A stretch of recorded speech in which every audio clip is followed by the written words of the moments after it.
Hello everyone, welcome back to the series of programming language. In this video, we learn about instruction, program, and software and its types. Okay, shall we start? What is instruction? An instruction is a single command that computer can execute. It is a fundamental building block of program, providing specific actions for the computer to perform.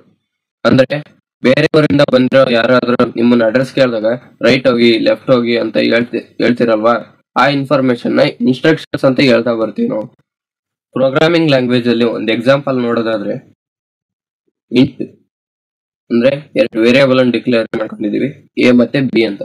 Enter the values two values ಅಂದ್ರೆ ಎರಡು values ನ enter ಮಾಡ್ರಿ ಅಂತ ಕೇಳುತ್ತೆ. Next scan F ಆ ಎರಡು ವ್ಯಾಲ್ಯೂನ read ಮಾಡುತ್ತೆ. ಮತ್ತೆ ಸಮ್ ಇಸ್ ಪರ್ಸೆಂಟೇಜ್ ಡಿ ಅಂದ್ರೆ ಅವೆರಡು ವ್ಯಾಲ್ಯೂನ ಸಮ್ಮೇಷನ್ ಮಾಡಿ ರಿಟರ್ನ್ ಕೊಡುತ್ತೆ. ಇದನ್ನ ರನ್ ಮಾಡಿ ನೋಡೋಣ. ಇಂಟರ್ ದ ಟೂ ವ್ಯಾಲ್ಯೂಸ್ 5 ಮತ್ತೆ 6 ಕೊಡ್ತೀನಿ. ಸಮ್ ಇಸ್ 11 ಅಂದ್ರೆ ನಾವು ಇನ್ಸ್ಟ್ರಕ್ಷನ್ಸ್ ಕೊಡ್ತಾ ಹೋದ್ವಿ ಲೈನ್ ಬೈ ಲೈನ್. ಸ್ಕ್ಯಾನ್ ಮಾಡು, ಆ ಕೊಟ್ಟಿರೋ ಎರಡು ವ್ಯಾಲ್ಯೂ ಸ್ಕ್ಯಾನ್ ಮಾಡಿ ಔಟ್ಪುಟ್ಟಿಗೆ ಹಾಕು ಅಂತ ಹೇಳ್ತಾ ಹೋದ್ವಿ. ಅವು instructions. Purpose. Instructions are essentially for computers to understand and carry out tasks. ನಾವು ಕೊಡೋ ಟಾಸ್ಕ್ ಕ್ಯಾರಿ ಔಟ್ ಮಾಡೋಕ್ಕೆ, ಅಂಡರ್ಸ್ಟ್ಯಾಂಡ್ ಮಾಡೋಕ್ಕೆ ಇನ್ಸ್ಟ್ರಕ್ಷನ್ಸ್ ಬೇಕಾಗುತ್ತೆ. ಅದಕ್ಕೆ instructions main important. What is program?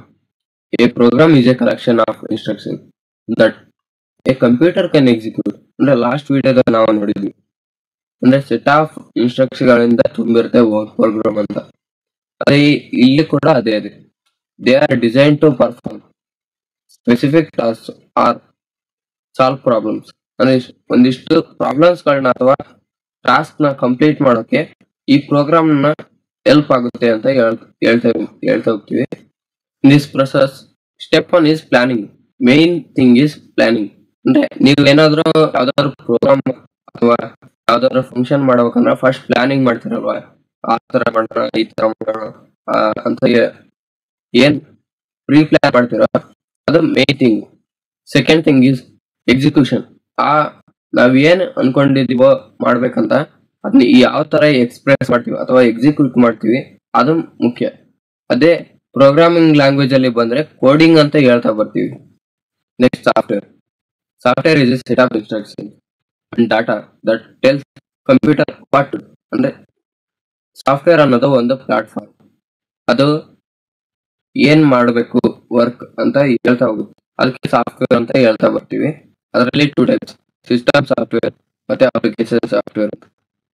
System software provides essential services for the computer to function. ಅದ್ರ ಕೆಲಸ ಏನಪ್ಪಾ ಅಂದ್ರೆ ಸಿಸ್ಟಮ್ ಏನ್ ಎಸೆನ್ಷಿಯಲ್ ಸರ್ವಿಸಸ್ ಬೇಕಾಗತ್ತ ಅದನ್ನೆಲ್ಲ ಪ್ರೊವೈಡ್ ಮಾಡ್ತಾ ಹೋಗುತ್ತೆ, ಅದು ಸಿಸ್ಟಮ್ ಸಾಫ್ಟ್ವೇರ್.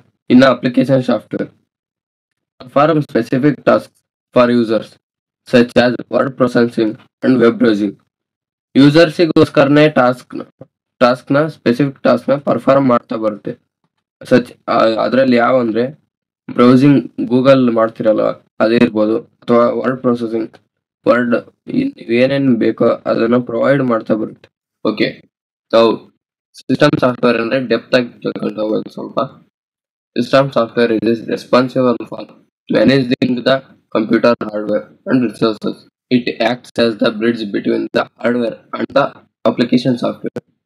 ಈ ಸಿಸ್ಟಮ್ ಸಾಫ್ಟ್ವೇರ್ ಇದೆಯಲ್ಲ, ಅದು ಒಂದು ಬ್ರಿಡ್ಜ್ ತರ ಆಕ್ಟ್ ಆಗುತ್ತೆ ಸಿಸ್ಟಮ್ ಸಾಫ್ಟ್ವೇರ್ಗೂ ಮತ್ತೆ ಅಪ್ಲಿಕೇಶನ್ ಸಾಫ್ಟ್ವೇರ್ಗೂ. ಅದರಲ್ಲಿ operating system provides user interface and manages the computer resources.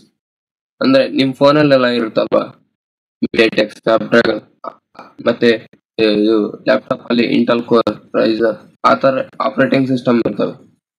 ಅವು ಕಂಪ್ಯೂಟರ್ ಇಂಟರ್ಫೇಸ್ ಮತ್ತೆ ಮ್ಯಾನೇಜ್ ಮಾಡ್ತಾ ಹೋಗುತ್ತೆ ಕಂಪ್ಯೂಟರ್ ರಿಸೋರ್ಸ್.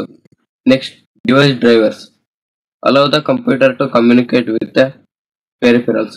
ಅಂದ್ರೆ ನೀವು ಒಂದು ಆಪ್ ಓಪನ್ ಮಾಡ್ತೀರಾ, ಅವಾಗ ಯಾವ್ದೋ ಒಂದು ಪ್ಲಾಟ್ಫಾರ್ಮ್ ಇರುತ್ತೆ, ಅದನ್ನ ಓಪನ್ ಮಾಡು ಅಂತ ಹೇಳ್ತೀರಿ.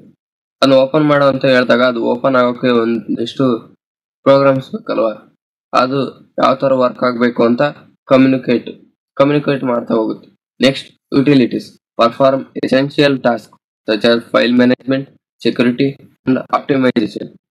ನೀವೊಂದು ವಾಟ್ಸಪ್ ಅಲ್ಲಿ ಲಾಗಿನ್ ಆಗಿದ್ರೆ ಅಂದ್ರೆ ನಿಮ್ ಸೆಕ್ಯೂರಿಟಿ ಕೋಡ್ ಮತ್ತೆ ಪ್ರತಿಯೊಂದು ಅದ್ರಲ್ಲಿ ಸ್ಟೋರ್ ಆಗಿರುತ್ತೆ. ಆ ಪ್ಲಾಟ್ಫಾರ್ಮ್ ಪ್ರೊವೈಡ್ ಮಾಡ್ತಾ ಹೋಗುತ್ತೆ ಈ system software utilities. Next, application software. Application software is designed to perform specific tasks for users, making the computer useful for various purposes. They are what users interact with directly. ಅಂದ್ರೆ ನೀವೊಂದು app ಇದೆಯಲ್ಲ, YouTube, Google browser ಮತ್ತೆ WhatsApp, ಇನ್ನು ಅನೇಕ ತರ apps ಇದಾವಲ್ಲ, ಅವಕ್ಕೆಲ್ಲ application software ಅಂತ ಕರಿತಾ ಬರ್ತೀವಿ. ಏನ್ ಯೂಸರ್ ವರ್ಕ್ ಮಾಡ್ತಾರಲ್ಲ ಆ ಆ್ಯಪ್ಸ್ಗಳನ್ನೆಲ್ಲ ನಾವು ಅಪ್ಲಿಕೇಶನ್ ಸಾಫ್ಟ್ವೇರ್ ಅಂತ ಕರಿಬೋದು. ಅದರಲ್ಲಿ word processor use to create editing and document. ಈಗ MS ವರ್ಡ್ ಇದೆಯಲ್ಲ, ಅದು ಒಂದು ಅಪ್ಲಿಕೇಶನ್ ಸಾಫ್ಟ್ವೇರ್. ಅದರಲ್ಲಿ ನೀವು ನಿಮ್ಗೇನೋ ಕ್ವಶನ್ ಪೇಪರ್ ಬೇಕಿದ್ರೆ ಕ್ವಶನ್ ಪೇಪರ್ ಪ್ರಿಂಟ್ ಮಾಡೋಕೆ ಅಥವಾ ಏನಾದ್ರೂ ಡಾಕ್ಯುಮೆಂಟ್ ಕ್ರಿಯೇಟ್ ಮಾಡೋಕೆ ಅದನ್ನ ಯೂಸ್ ಮಾಡ್ತಾ ಹೋಗ್ತೀವಿ. ಮತ್ತೆ web browser allows to users to access the navigate the internet. ಅಂದ್ರೆ ನಿಮ್ಗೆ ಏನಾದ್ರು ಗೊತ್ತಿಲ್ಲ ಗೂಗಲ್ ಮಾಡಿದಿರಲ್ವಾ, ಆ ಪ್ಲಾಟ್ಫಾರ್ಮ್ ಪ್ರೊವೈಡ್ ಮಾಡ್ತಾ ಹೋಗುತ್ತೆ ಗೂಗಲ್ ಅನ್ನೋ ಅಪ್ಲಿಕೇಶನ್ ಸಾಫ್ಟ್ವೇರ್. ಮತ್ತೆ video games provides entertainment and interactive experiences. ಅಂದ್ರೆ ಈಗ free fire, PUBG, candy crush, ಇನ್ನು ಅನೇಕ ತರ ಗೇಮ್ಸ್ ಇದಾವಲ್ಲ, ಅವು ಅಪ್ಲಿಕೇಶನ್ ಸಾಫ್ಟ್ವೇರ್ಸ್. ಅವನು ಒಂದಿಷ್ಟು ಪ್ರೊವೈಡ್ ಮಾಡ್ತಾ ಹೋಗುತ್ತೆ system software. Thank you for watching the video. We will meet in the next video.